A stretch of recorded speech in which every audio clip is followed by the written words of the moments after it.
Ce que ça veut dire, c'est que M. Caillé il a donc participé à l'ouverture des marchés et le Québec est devenu une espèce de gestionnaire de la pointe aux États-Unis avec ses réservoirs. On peut vendre, nous, on stocke notre énergie, puis on peut la vendre comme on veut, au moment où on veut. Et donc, c'est ce qui a permis, donc, et c'est la politique actuelle, c'est de développer beaucoup de barrages, principalement, pour l'exportation. On va revenir sur ce graphique-là. Donc, ça, c'est l'année 2009. Et vous voyez, on va augmenter de beaucoup les surplus. Ça, c'est les surplus qu'on avait liés au barrage de la baie James, mais ça a été affaissé rapidement à cause de la croissance de la demande. Premier constat, lorsqu'on considère l'implantation d'un grand parc d'éolien, on va considérer la qualité du vent, la caractéristique de la demande locale, c'est-à-dire si en Gaspésie, il n'y a pas de demande, à la baie James, il n'y en a pas non plus. Par contre, si on le faisait à Montréal, évidemment, ça a un grand intérêt. La disponibilité de lignes de transport, la capacité d'échange avec les Américains, parce qu'en période de pointe, on peut racheter d'eux autres, parce que les demandes sont complémentaires. Et est-ce qu'on a un système hydraulique ou thermique? Lorsque j'ai fait des simulations aux États-Unis, c'est des systèmes thermiques, donc ce n'est pas les mêmes caractéristiques de gestion.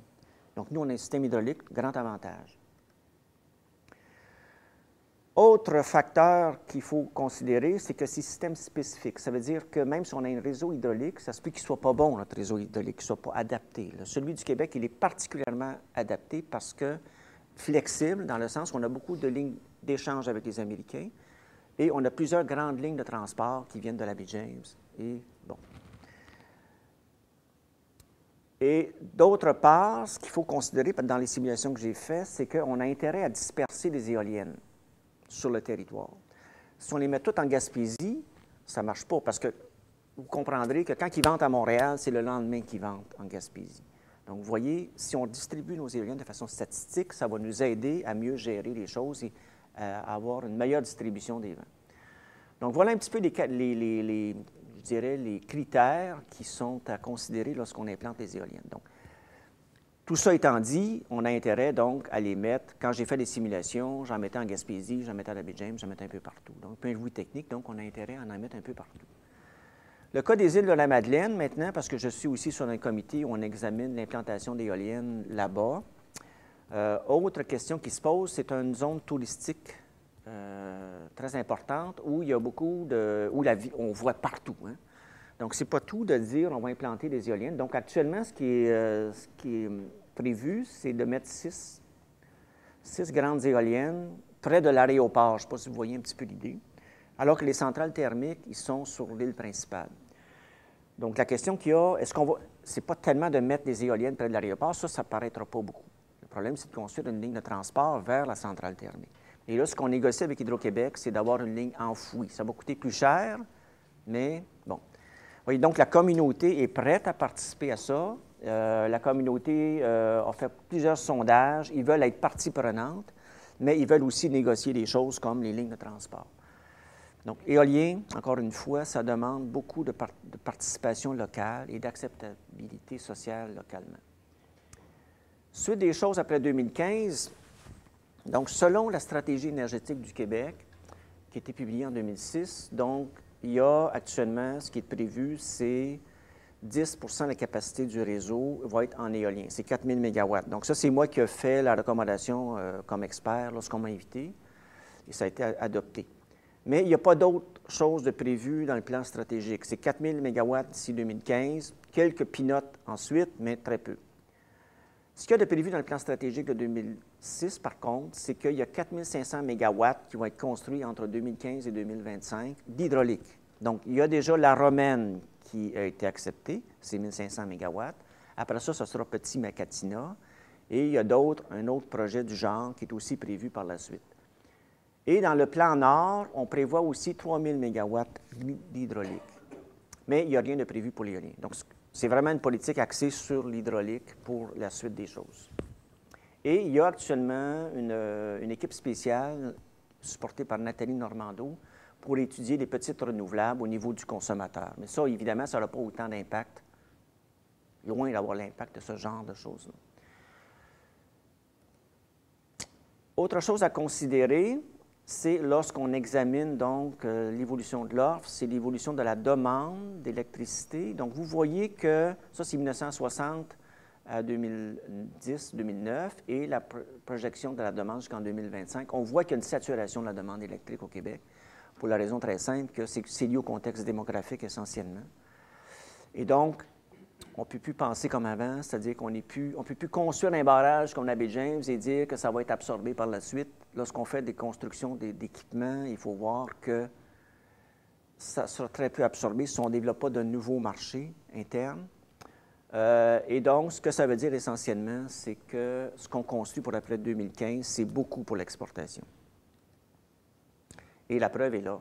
C'est que si on fait un bilan donc, de la demande d'électricité et de ce qui va se construire en hydraulique après 2015, on voit qu'on s'oriente vers des surplus de plus en plus importants au Québec. Donc, on a vendu pour 3,6 TWh net en 2005, mais en 2025, on se ramasserait à 50 TWh. Donc ça, je ne sais pas si vous vous imaginez, mais c'est beaucoup, beaucoup d'énergie. Essentiellement hydraulique. Donc, grande question, est-ce que les Américains sont prêts à nous acheter tout ça? Donc, il y a un grand risque, parce que s'ils décident de dire on n'achète plus, il y a un problème.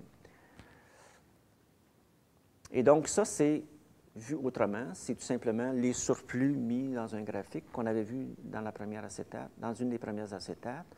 Donc, vous voyez, contexte très différent, historique, c'était on construit quelque chose pour le faire absorber par la suite pour la demande locale, alors que maintenant, c'est une construction essentiellement pour de l'exportation.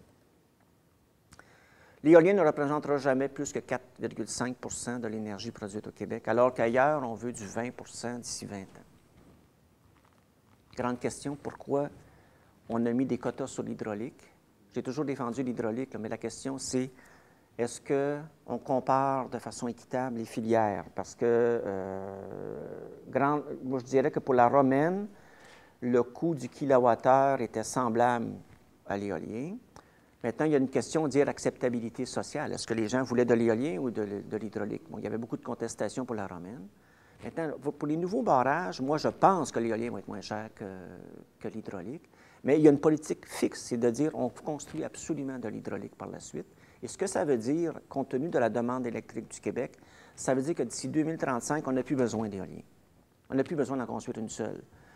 Et donc, tout ce qu'on a voulu construire en termes de politique industrielle en Gaspésie, bien, ça vient de tomber à toute fin pratique parce qu'on a démarré des usines, démarré des industries de services, et ces usines-là, ces entreprises-là, maintenant, doivent se tourner beaucoup vers l'international, et le marché interne ne les supportera plus. C'est déjà commencé, d'ailleurs, pour l'évolution des choses. Donc, première chose à dire, c'est de dire, oui, mais il faudrait que dans la politique du Québec, il y ait une politique équitable des filières. Et deuxième chose, c'est de dire, mais compte tenu des risques associés à l'exportation, il faudrait qu'il y ait, faudrait qu'on développe des nouveaux marchés internes. Donc, par exemple, transport, par exemple, substituer le pétrole dans le marché résidentiel, développer des nouvelles technologies dans le secteur industriel. Et ça, c'est ma conclusion. Donc, c'est de dire, bon, je pense que Patrick va continuer avec le rapport du RNCREC, mais aussi avec le rapport d'Équiterre, c'est qu'il y a actuellement un mouvement pour dire ce qu'on devrait faire, c'est d'avoir une politique commune pour se débarrasser du pétrole, ce qui permet d'électrifier plus la province, mais aussi ça permet de faire pénétrer d'autres sources d'énergie comme la biomasse, ainsi de suite. Donc, d'avoir des politiques qui sont plus axées sur l'autosuffisance pétrolière. Donc, je vous invite fortement à lire ces rapports-là, et c'est certainement ma conclusion, c'est de dire que compte tenu de ce qui s'en vient, compte tenu de nos surplus, on aurait intérêt à avoir une politique d'autosuffisance pétrolière à terme. Merci.